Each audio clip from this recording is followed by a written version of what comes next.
اعوذ باللہ من الشیطان الرجیم بسم اللہ الرحمن الرحیم ورفعنا لک ذکرک صدق اللہ العظیم۔ محترم ناظرین، آج ہم یہاں موجود ہیں، آپ کے لیے وہ پروگرام لے کر آئے ہیں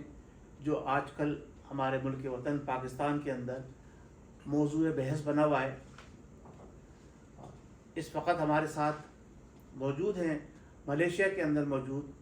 ہمارے مذہبی اسکالر علامہ محمد خلیق احمد مدنی صاحب۔ السلام علیکم۔ وعلیکم السلام ورحمۃ اللہ وبرکاتہ۔ حضور والا کیسے ہیں آپ؟ خیریت سے ٹھیک ہیں؟ الحمدللہ۔ ہم یہ چاہتے ہیں کہ آج ہم اپنے ناظرین کو اور اپنے سننے والوں کو جو تحفظ جو بل ہمارا بھی پاس ہوا ہے،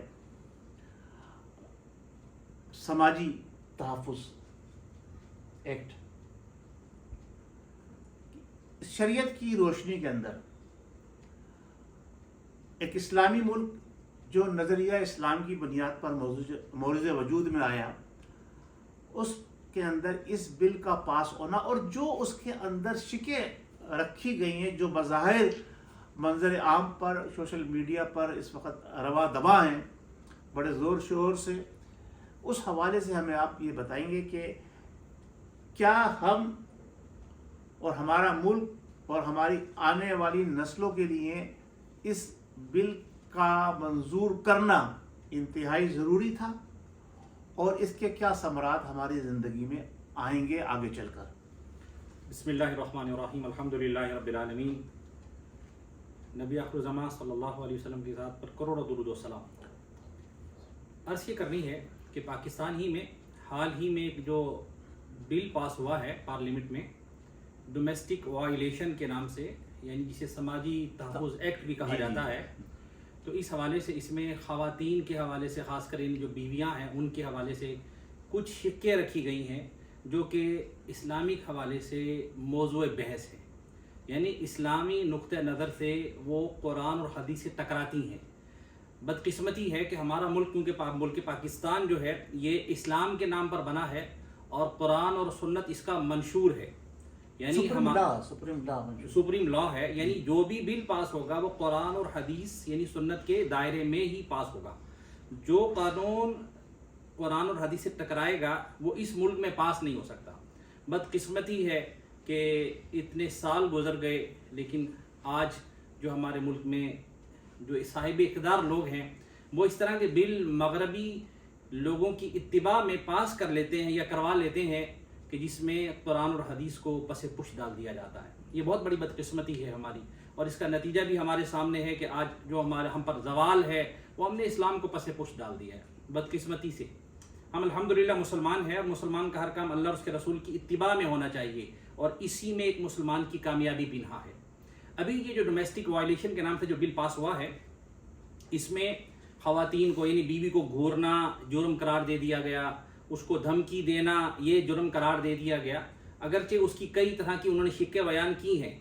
کہ بھئی اس کے اندر یہ مقصد ہوگا، یہ مقصد ہوگا، یہ مقصد ہوگا، یعنی چھوٹی چھوٹی باتوں کو بظاہر وہ اگنور کر رہے ہیں، لیکن حقیقت میں اگر دیکھا جائے تو اگرچہ یہ بل اسلام آباد کے لیے پاس ہوا ہے، اسے پورے ملک پر نافذ نہیں کیا گیا، لیکن پھر بھی اگر وہ لوگ جو اسلام آباد سے باہر رہتے ہیں اگر وہ یہ خوشی منا رہے ہیں کہ یہ بل ہم پر پاس نہیں ہے، تو یہ بھی ہم مطلب جو ہے وہ کم عقلی کا مظاہرہ ہے۔